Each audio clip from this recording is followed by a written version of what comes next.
Bonjour à tous, ici la Voix de l'Afrique. Bienvenue dans notre tout nouveau rendez-vous Découvrir la Chine. En ce moment, même à Pékin, les deux sessions battent leur plein.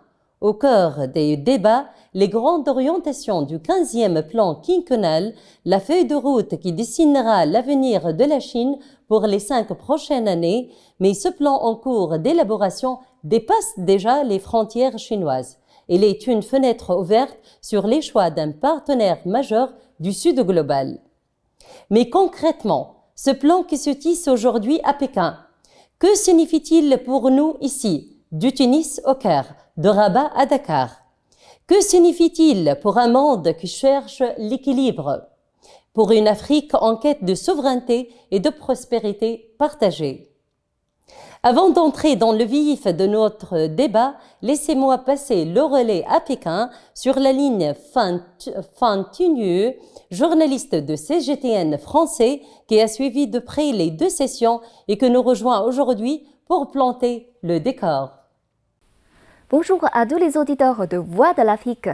La Chine vise une croissance économique entre 4,5% et 5% pour 2026.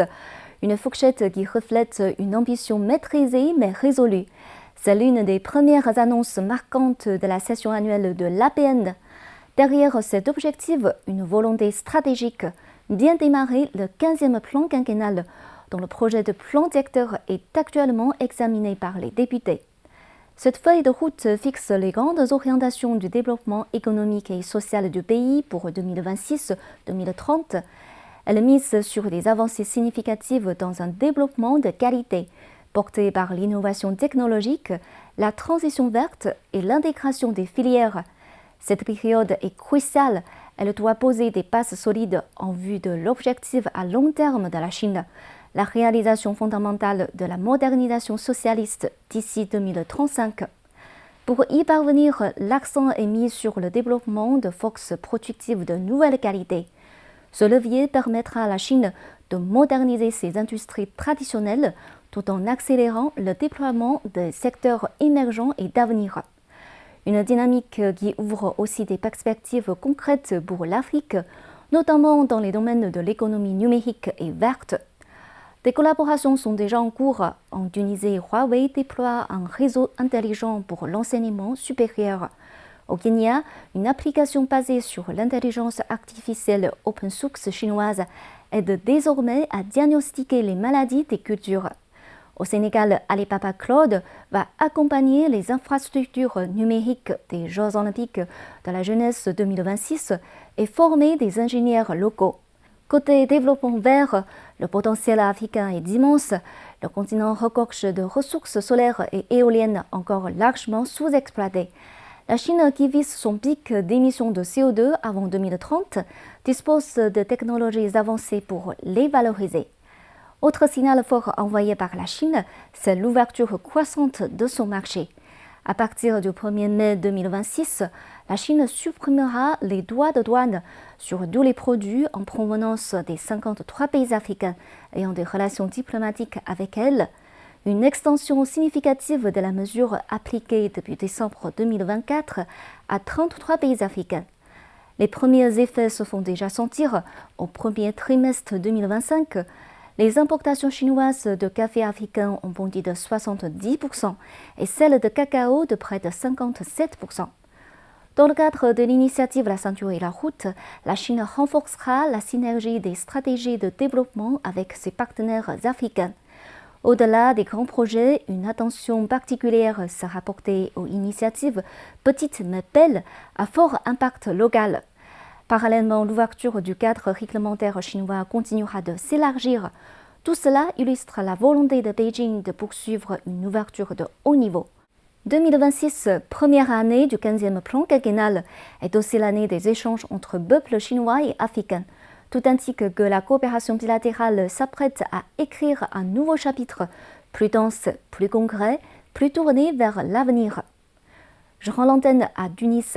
Merci.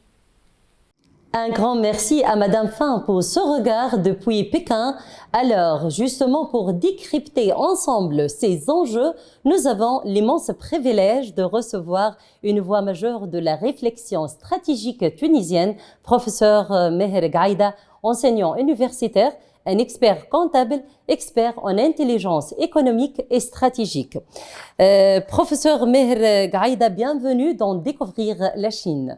Bonjour à tous, heureux de faire partie de cette belle aventure.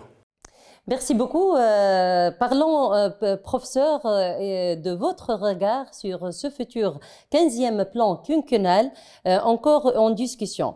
Est-il une simple mise à jour économique ou bien porte-t-il en lui une vision du monde, surtout comme ce rêve chinois? Peut-il faire écho à nos aspirations, à nos défis ici sur la rive sud de la Méditerranée? Que pensez-vous?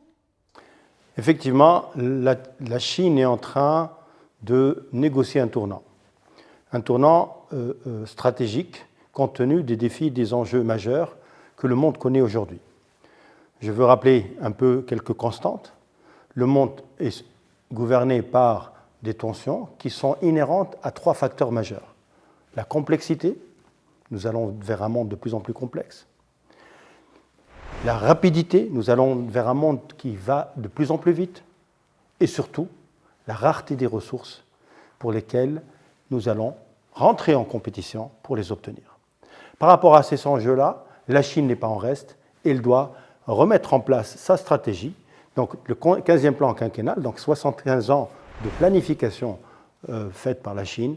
Et cette planification va négocier un tournant stratégique où nous passons de la croissance pour la croissance vers la croissance vers la qualité stratégique et la consolidation des fondamentaux chinois et surtout l'autonomisation de la forteresse Chine pour qu'elle ne soit plus dépendante.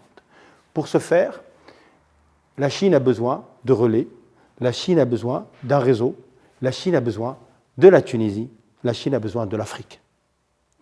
Effectivement, comme vous le savez, ses compétiteurs sont le monde occidental, l'Europe et les États-Unis. L'Europe et les États-Unis avec qui elle a une histoire assez lourde et assez chargée. J'en veux pour preuve les guerres de l'opium, pour lesquelles la Chine a connu des séquelles historiques et a connu une reconfiguration politique majeure qui lui permet aujourd'hui de viser pas le quinquennat 2026-2030, mais surtout la vision 2049. Pourquoi 2049 ? Parce que Xi Jinping veut annoncer les 100 ans de la République populaire de Chine. 1949, c'était Mao Tse-tung, fondateur de l'État de la République chinoise. Vous avez Deng Xiaoping, fondateur de l'économie et de la stratégie industrielle actuelle, Xi Jinping, fondateur de la Chine du futur. Et donc, dans cette vision jusqu'à 2049, nous avons des étapes intermédiaires qui permettent à la Chine de reconstruire son empire. N'oublions pas que la Chine se considère l'empire du milieu. Et la Chine veut devenir ce centre de gravité mondial de l'économie mondiale, et donc elle rentre de plein fouet en compétition avec le monde occidental. Et pour ça, elle tisse ses voies, elle tisse ses routes. La fameuse route de la soie, la fameuse ceinture de la soie, mais également la fameuse route de la soie numérique. Et dans ces routes-là, dans ces voies-là, la Tunisie, de par sa présence géopolitique, géographique, elle représente un enjeu majeur pour la Chine parce que c'est la porte d'entrée aussi bien sur le continent africain, 2 milliards d'habitants d'ici 2050, mais surtout la vieille Europe qui a un espace commercial assez important pour les Chinois et pour lequel la Chine, rappelons-le, considère l'Europe comme un complément de l'Eurasie, puisque l'Europe n'est pas un continent, n'est qu'un subterfuge politique qui est normalement ancré à l'Asie et non l'Asie à l'Europe. Et donc la Chine veut dominer cet espace avec, bien sûr, l'aide de la Russie, son allié stratégique, et pour ça, elle s'allie, comme vous appelez Et comme eux, ils nous appellent de manière condescendante le Sud global, la Chine affronte ses compétiteurs en tissant des relations avec ce fameux Sud global. Pour la Tunisie, la Chine est un partenaire stratégique, indéniable. Pourquoi? Pour la simple et bonne raison que le monde aujourd'hui va rouler au tempo chinois. Je rappelle que la Chine produit 4900 brevets par jour, quand les États-Unis n'en produisent que 1600. Ça veut dire que la recherche, que le développement, que la technologie sont chinois, seront chinois et deviendront chinois. Et c'est la Chine qui va décider des normes futures, des standards sur lesquels les nouvelles industries, les nouvelles économies devront se mettre au diapason. Justement, en parlant sur le rôle de la Tunisie, professeur, nous savons que le 15e plan quinquennal met l'accent surtout sur le développement de haute qualité des nouvelles forces productives de qualité. Effectivement, qu'est-ce que cela signifie concrètement pour notre Tunisie? La Tunisie doit négocier un tournant, elle-même. Un tournant technologique, on y reviendra, mais également un tournant énergétique. Comment? Les enjeux du monde entier, c'est de l'énergie décarbonée à bon marché. Aujourd'hui, avec la crise que nous connaissons au niveau du Moyen-Orient, la guerre qui est portée sur que l'Iran subit, c'est une guerre pour l'énergie à la base. Et c'est une guerre adressée pas contre l'Iran uniquement, mais elle est également adressée contre la Chine. Donc la Chine, aussi bien la Chine que la Tunisie, ont besoin de sécuriser leur approvisionnement en énergie de bon marché. Ce que fait la Tunisie, elle a, pour son plan quinquennal, justement en 2026-2030, décrété son énergie décarbonée et à bon marché.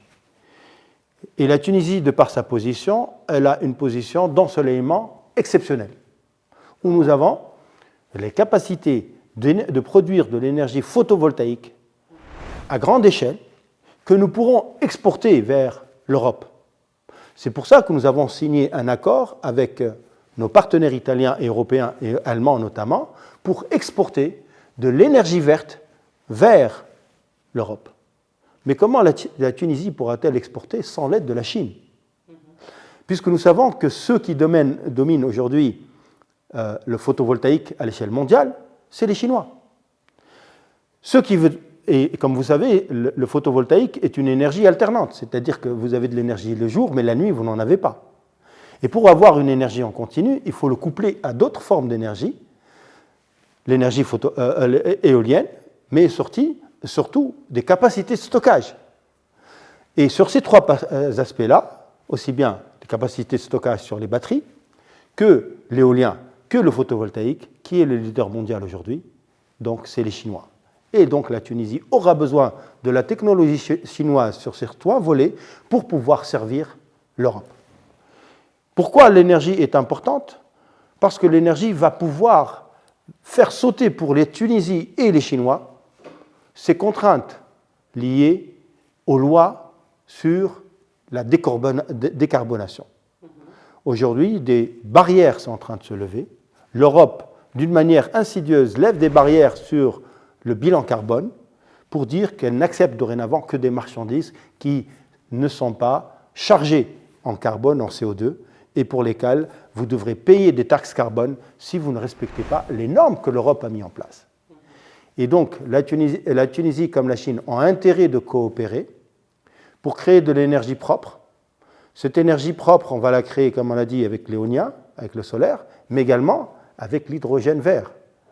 Et la Tunisie va devenir d'un importateur net d'énergie vers un exportateur net d'énergie en utilisant ces trois sources d'énergie propres qui vont servir son économie à elle, qui vont servir l'économie des partenaires qui voudront bien industrialiser, fabriquer, produire en Tunisie parce que nous sommes considérés comme un nearshore par rapport à l'Europe, et elle va servir également à nos partenaires européens qui vont leur donner cette ressource énergétique propre. Et aussi bien l'hydrogène que l'hydraulique, que l'éolien, que le photovoltaïque sont les apanages de la recherche et développement chinoise, de l'industrie chinoise, qui voudra bien peut-être fabriquer en partie, une partie de sa production en Tunisie pour servir aussi bien le marché occidental que le marché africain qui, n'oublions pas, est en grand essor. Certainement. Du point de vue des chaînes industrielles, professeur, comment le déploiement chinois dans les secteurs de nouvelles énergies, comme vous avez expliqué, et l'économie numérique peut-il répondre aux aspirations stratégiques de la Tunisie? La Tunisie ne va plus rester comme un seul importateur de serveurs, etc. Elle veut créer un écosystème du numérique. Cet écosystème, il y va de sa souveraineté numérique. Il y va de la souveraineté numérique aussi bien de la Tunisie que du Maghreb, que de l'Afrique. Et elle ne pourra le faire qu'avec l'aide de la Chine. Sur quoi? Sur l'intelligence artificielle, pour laquelle la Chine connaît des développements redoutables par rapport à ses concurrents des GAFAM, mais également par rapport à la 5G et la 6G, pour lesquelles les Chinois sont en avance assez reconnus, mais également dans tout ce qui est équipement cloud et les data centers, pour lesquels également les Chinois peuvent apporter de la technologie de haute valeur ajoutée. Et donc la Tunisie veut se doter de cette infrastructure, de cet écosystème intégré, pour pouvoir intégrer la nouvelle industrie et surtout créer ces smart cities, ces smart industries. Et sans ces économies-là, sans ces technologies-là, nous ne pourrons pas avancer. Et c'est pour ça que la Tunisie va se coupler, et est déjà en train de se coupler avec la Chine, la bonne nouvelle. Dans quoi? Dans la fabrication des batteries sur place. Dans quoi? Dans la fabrication des panneaux photovoltaïques sur place. Dans quoi? Dans les industries de câblage électronique. Vous savez que la Tunisie est 4e producteur mondial de câblage électronique. La Tunisie fournit une voiture électrique sur 2 à l'échelle mondiale. Et donc, avec Xipeng, BYD et d'autres opérateurs chinois, la Tunisie est capable de relever ce défi, de devenir un hub, un smart hub, un data hub, qui va servir son écosystème à elle, mais surtout, ce qui est le plus important, devenir une vitrine pour la Chine.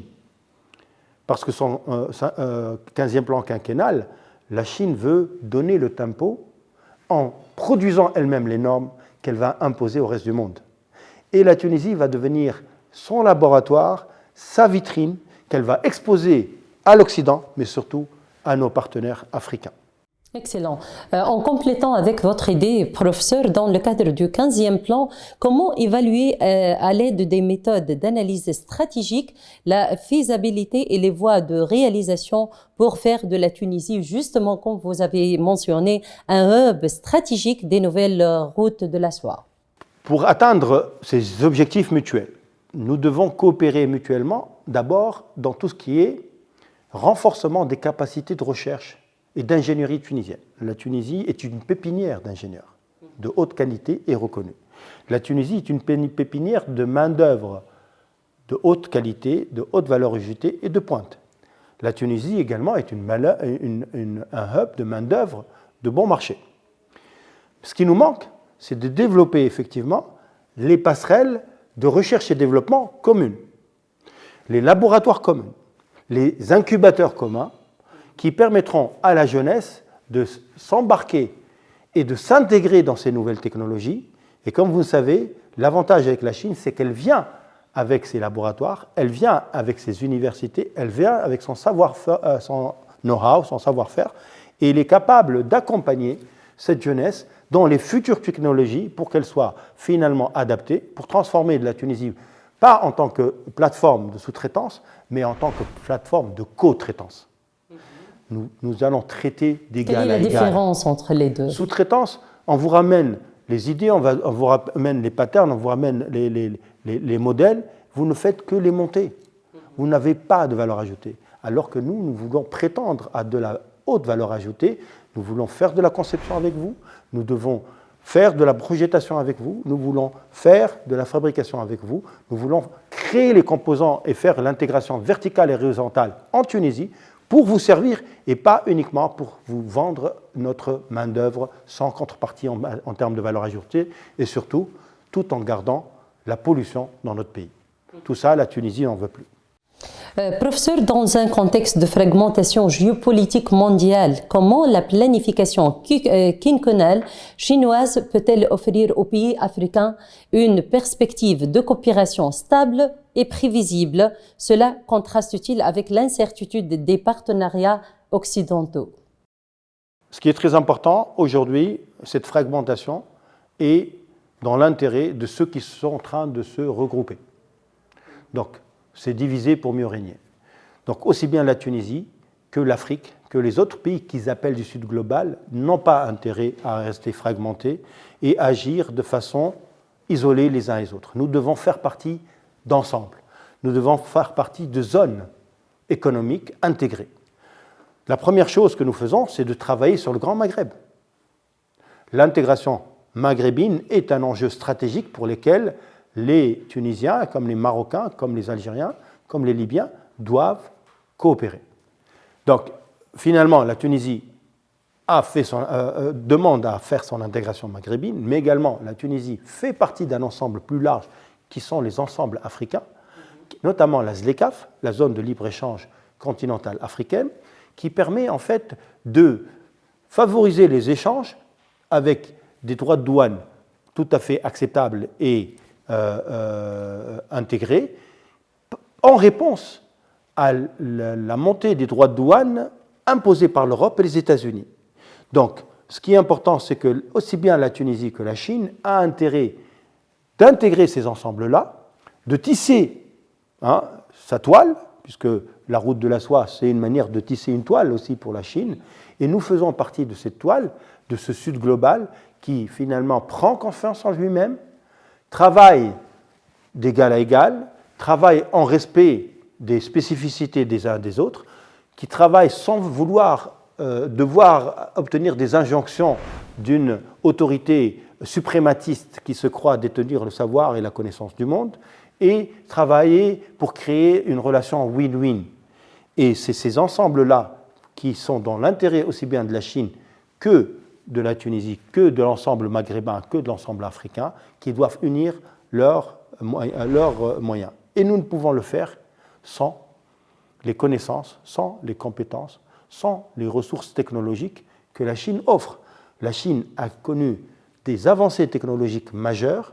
Nous ne demandons qu'une seule chose, c'est premièrement les acquérir, deuxièmement les assimiler, troisièmement les faire rentrer dans des projets industriels. Et les projets industriels pour nous, c'est des triangulations inévitables. Tunisie, Chine, Europe. Tunisie, Chine, Afrique. Tunisie, Chine, Amérique du Sud. Tunisie, Chine, Amérique du Nord. Et vous voyez que la Chine est dans toutes nos équations, inéluctablement, bien sûr en essayant d'avoir une relation équilibrée, en évitant les relations de dépendance, en faisant en sorte que la Tunisie soit considérée comme un partenaire stratégique qui permettra à la Chine de gagner des points de compétitivité, d'intégrer l'industrie décarbonée, de devenir, grâce à nous, grâce au Made in Tunisia, puisque s'ils fabriquent en Tunisie, peuvent obtenir le label Made in Tunisia, pénétrer et accéder au marché européen sans subir des taxes de 35% de douane, tous ces enjeux-là font que nous avons intérêt de faire partie d'ensembles plus larges que la simple petite Tunisie que nous sommes. Le 15e plan quinquennal met l'accent sur le développement de haute qualité et des nouvelles forces productives de qualité. En tant qu'expert en intelligence économique, professeur, comment analysez-vous la logique profonde de ce virage stratégique? Pour les entreprises tunisiennes, comment utiliser l'analyse du renseignement pour anticiper et capter les retombées de cette nouvelle vague de transformation industrielle? Vous le dites si bien, aujourd'hui nous sommes dans une logique disruptive. La révolution digitale va rompre tous les modèles économiques que nous avons connus dans le passé. Nous allons vers d'autres modèles économiques que la Chine a déjà lancés pour le reste du monde. Comme je vous ai dit, la Chine lance ses avancées technologiques pour imposer sa manière de voir, ses normes et ses brevets et ses standards à l'échelle internationale, et la Tunisie sera sa vitrine. En biotechnologie, n'oubliez pas que les enjeux aujourd'hui vont être de maîtriser les semences.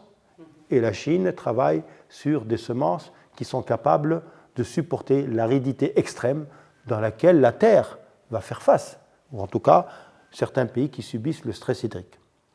Nous allons également travailler sur la robotique. Comme vous savez, la Chine connaît un vieillissement et la Chine a fait un tournant pour intégrer la robotique, les robots, avec les êtres humains pour travailler en coopération. Donc la robotique va devenir un enjeu majeur. On a la technologie également de basse altitude. La Chine lance officiellement ses stratégies, ses normes, ses standards, ses technologies de tout ce qui est aéronautique de basse altitude, c'est-à-dire les taxis volants, c'est-à-dire les drones de livraison volant, pour lesquels la Chine a des avancées majeures.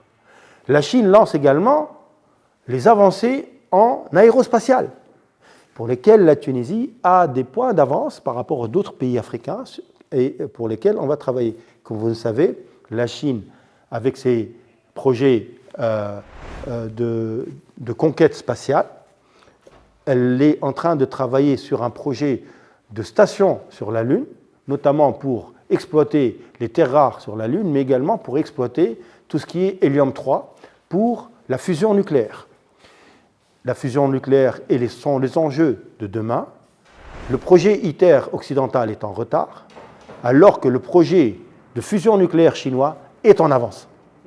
Et on voudrait effectivement faire partie de l'équation de la fusion nucléaire, parce que ça va être l'énergie propre de demain qui va dominer les autres énergies, et celui qui maîtrisera la fusion nucléaire maîtrisera l'énergie mondiale et l'économie mondiale. Et enfin, l'intelligence artificielle.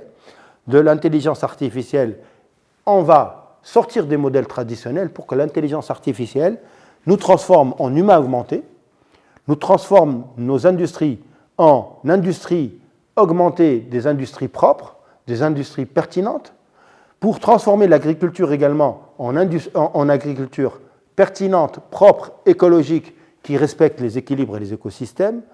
Tout ça, la Chine a des avancées et des compétences pour lesquelles nous ne pouvons pas faire l'économie. La Chine accélère son déploiement dans les secteurs des nouvelles énergies et de l'économie numérique d'un point de vue comptable et d'évaluation des risques d'investissement. Comment ces entreprises locales pourront attirer les investissements chinois ici en Tunisie? Les IDE, les investissements directs étrangers, vont se retrouver à plusieurs niveaux. Je rappelle un peu ce que fait la Tunisie. La Tunisie est en train de construire un port en eau profonde. La Tunisie est en train de faire le projet ELMED, d'interconnexion d'un câble sous-marin qui va transporter l'électricité verte vers l'Europe. La Tunisie est en train d'investir dans des projets d'hydrogène vert. La Tunisie est en train d'investir massivement dans des champs de photovoltaïque massifs. On veut atteindre 4,5 à 5 gigawatts d'électricité. La Tunisie est en train d'investir dans des hubs et dans des écosystèmes intégrés basés sur l'intelligence artificielle. La Tunisie est en train de développer des pôles industriels de haut niveau, notamment en matière d'aérospatiale, d'aéronautique, d'automotive, de câbles automobiles pour lesquels, et de batteries pour lesquels les Chinois ont un mot à dire. La Tunisie est en train d'investir dans l'infrastructure également de la gestion de l'eau, dans l'agriculture verte.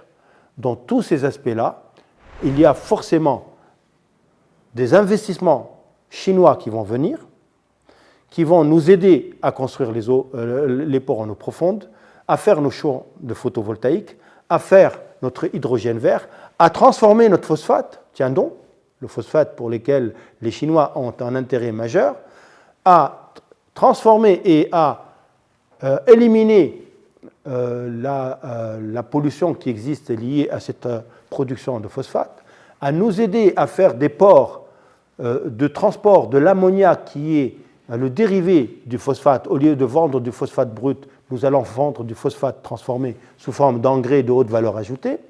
Et donc, nous aurons besoin également de transporteurs, donc d'industrie navale. Tous ces aspects-là vont attirer de manière inéluctable des investissements directs étrangers de nos partenaires occidentaux, mais également certainement de nos partenaires chinois.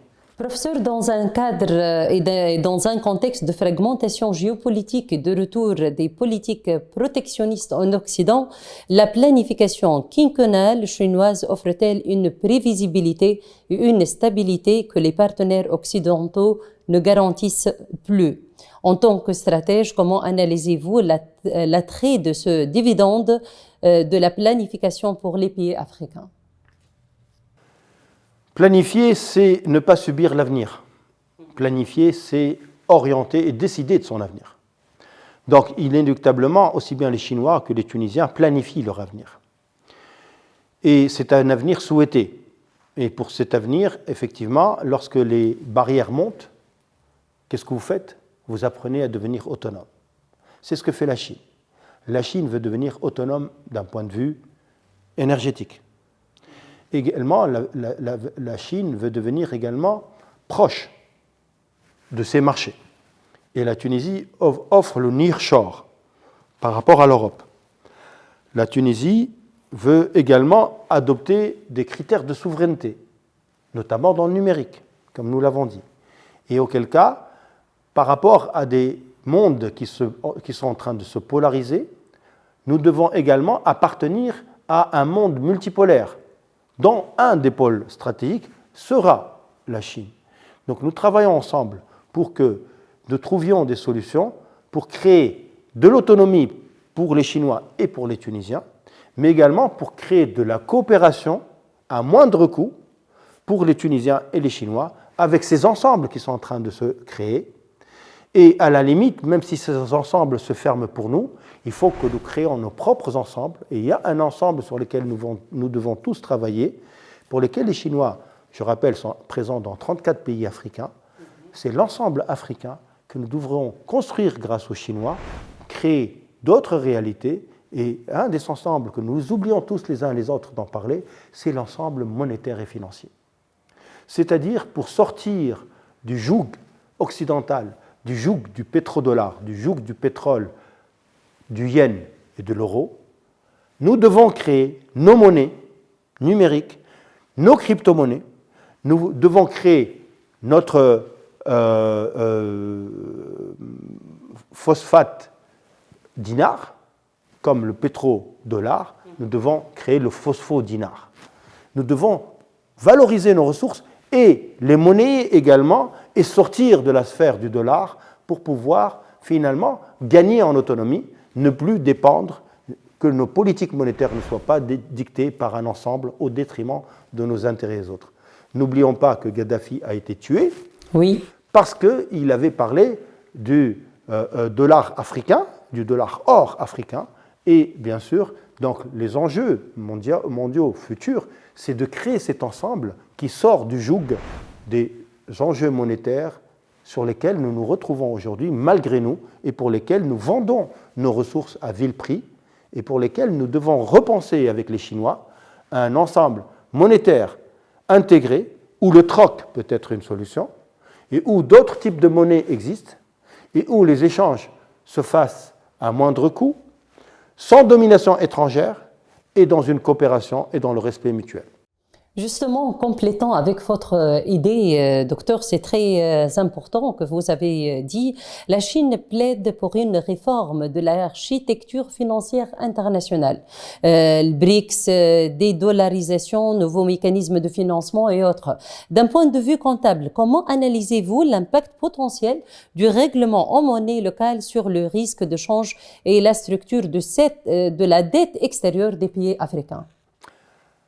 Idéalement, je préférerais vendre dans ma monnaie locale, plutôt payer dans ma monnaie locale. Ça m'éviterait de supporter les différences de change. Ces différences de change qui nous sont imposées. C'est-à-dire une différence de change qui nous casse notre monnaie pour nous importer nos produits à vil prix. Donc quand vous avez $1 pour 3 dinars, ça veut dire, au lieu d'avoir 1 dinar pour $1, nous nous retrouvons à diviser le prix de nos matières premières, le prix du fruit de notre travail par 3. Donc aujourd'hui, il faut casser ce diktat. Il faut arriver à créer une monnaie qui puisse refléter votre économie, mais également la parité avec d'autres économies. Et nous ne pouvons pas rester dans une monnaie où nous sommes dépendants de diktat de celui qui définit la valeur de votre monnaie. Si on définit la valeur de votre monnaie, on définit la valeur de votre main-d'œuvre et la valeur de vos ressources. Et malheureusement, jusqu'à présent, nous avons subi cet ensemble monétaire, ce diktat de la fin de Bretton Woods, de la découplage du dollar par rapport à l'or, où nous avons un pays qui ne fait qu'imprimer du papier qui est du dollar, qui n'est adossé à aucune réalité économique et qui, à partir de ça, achète tout ce qu'il veut et fait la guerre à qui il veut en imprimant du papier. Et auquel cas, nous devons créer nos propres systèmes monétaires. Ces systèmes monétaires doivent aller dans des systèmes de troc. J'ai du phosphate, je vous donne du phosphate, vous me donnez de la technologie, sans passer par aucune unité monétaire. Donc ça permettra, c'est ce que fait aujourd'hui l'Iran avec la Chine aussi. Ça nous permet de sortir du système monétaire. Mais également, nous devons créer nos crypto-monnaies. Nous devons créer une crypto-monnaie africaine qui soit minée et codée par des Africains, certainement avec l'aide des technologies de nos partenaires chinois. Nous devons créer nos marchés locaux qui soient adossés sur nos ressources. N'oublions pas que nous sommes les pays les plus riches au monde en termes de ressources. Nous avons toutes les ressources en Afrique les plus valeureuses dans le monde. Si je parle de la Tunisie a des réserves de phosphate, et sans phosphate, pas d'agriculture, et sans agriculture, pas de nourriture. Le phosphate est une denrée qui va disparaître dans 40 ans. 40 ans. Donc si nous sommes conscients de ça, nous pouvons créer, comme ils ont créé l'OPEP du pétrole, nous pouvons créer l'OPEP du phosphate. Tout simplement en alliant le Maroc, la Tunisie et l'Algérie, nous dominons 90% du phosphate mondial. Ça veut dire 90% de la nourriture mondiale. Il suffit tout simplement de prendre conscience de cette ressource et vous devenez le plus riche et le plus courtisé au monde. Les Chinois ont les terres rares, donc ils dominent la technologie mondiale pour les semi-conducteurs, pour les supra-aimants. Nous dominons l'agriculture mondiale. Et nous devons travailler justement pour créer cet ensemble économique. Mais je peux multiplier ça pour l'Afrique dans tous les domaines. L'Afrique a le cobalt, l'Afrique a le lithium, l'Afrique a les diamants, l'Afrique a le pétrole, l'Afrique a le gaz, a le bois, a tout ce que vous pouvez imaginer comme minerais sur le tableau périodique chimique. Vous avez pratiquement 100% des minerais qui existent en Afrique et pour lesquels les Africains sont en dehors du circuit économique et sont maintenus en pauvreté parce que nous n'avons pas pris conscience ni de nos ressources, ni de nos capacités de les valoriser localement, ni de nos capacités à nous unir pour les valoriser et les offrir au prix que nous voulons, nous, pas au prix que vous nous imposez.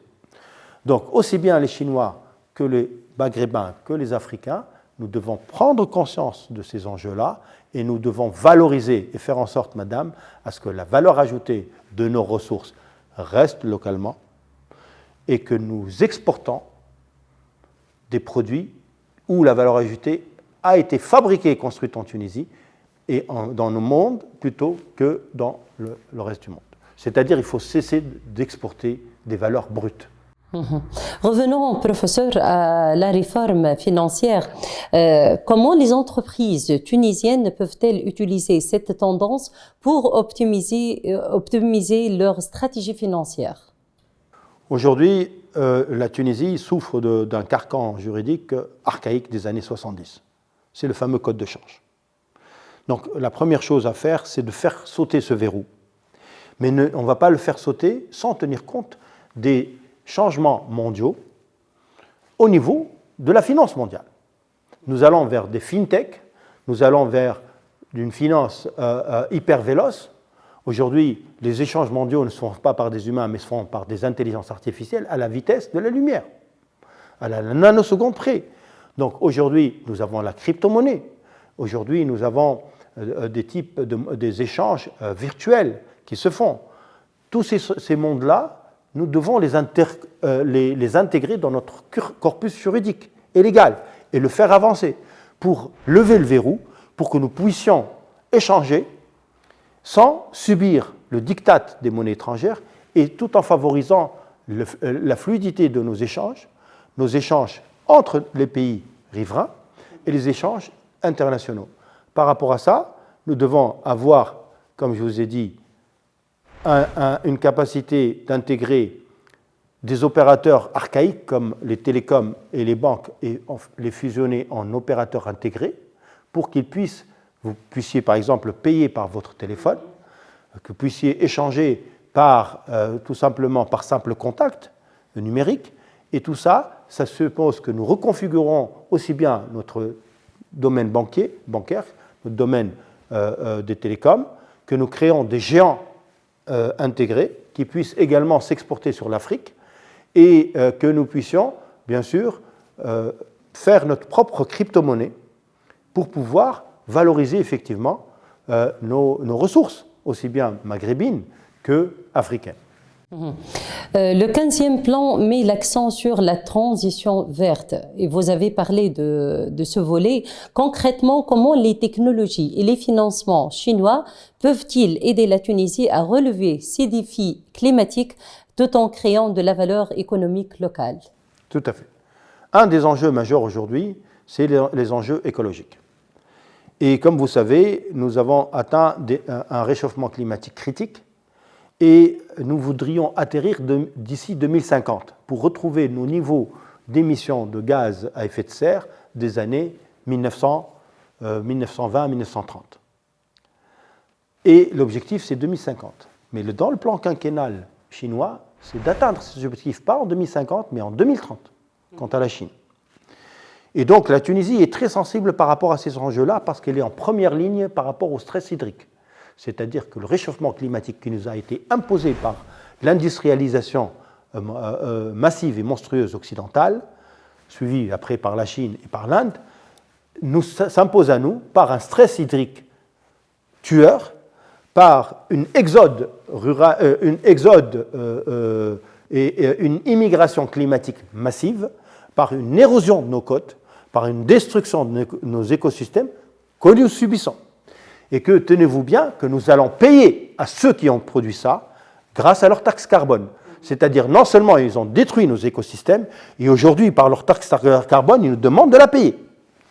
Donc, ce qui est important, c'est que grâce à la Chine, qui est également en première ligne par rapport aux enjeux climatiques, aux enjeux environnementaux, aux enjeux de la pollution, il y a tout un pan de l'économie et de l'industrie qui va s'orienter vers la décarbonation, vers la dépollution, vers la préservation des écosystèmes, vers la reforestation, vers le combat de la désertification.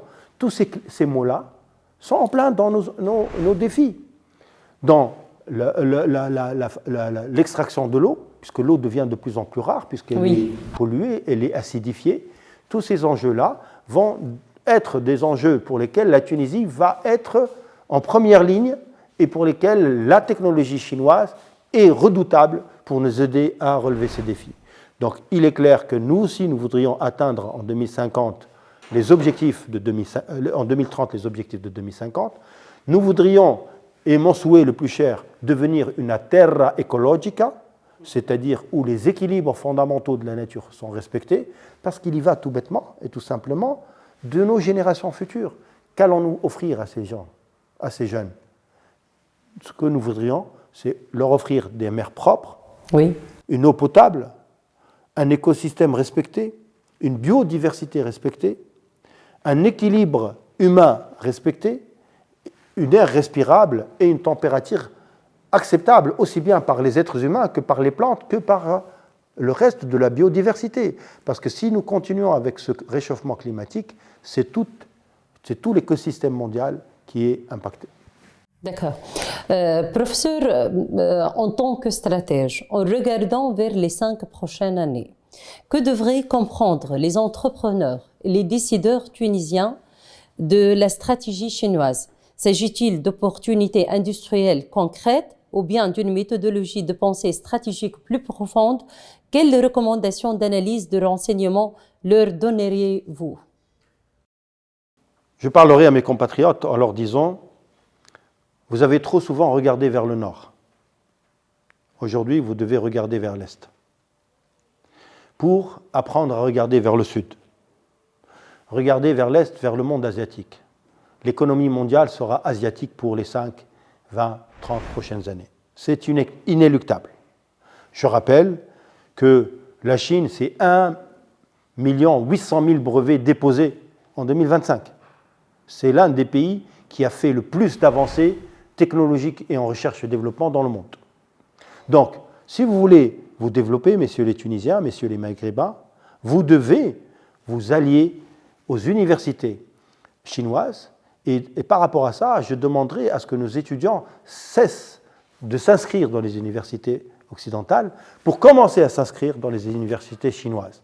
Autrement, nous allons nous retrouver dans un retard nous-mêmes technologique, dans un retard parce que nous n'avons pas adopté les standards chinois, dans un retard parce que nous n'avons pas adopté la nouvelle culture asiatique qui va s'imposer au reste du monde pour pouvoir tout simplement vivre et interagir avec ce nouveau monde. Et auquel cas, nous ne pouvons le faire que si nous mettons à niveau nos universités, que si nous mettons à niveau nos centres de recherche et de développement, que si nous mettons en place des incubateurs, des start-up, des écosystèmes qui puissent intégrer l'intelligence artificielle, les nouvelles technologies numériques, les biotechnologies, les nouvelles logiques de fusion nucléaire, et que si nous intégrons tout ce qui est technologie de décarbonation et tout ce qui est technologie de dépollution. Professeur Meher Gaïda, on est arrivé à la fin de ce podcast. Merci énormément pour cette analyse éclairante et profonde. Merci beaucoup. Merci infiniment pour ceux qui ont suivi ce podcast. Merci beaucoup et à très bientôt.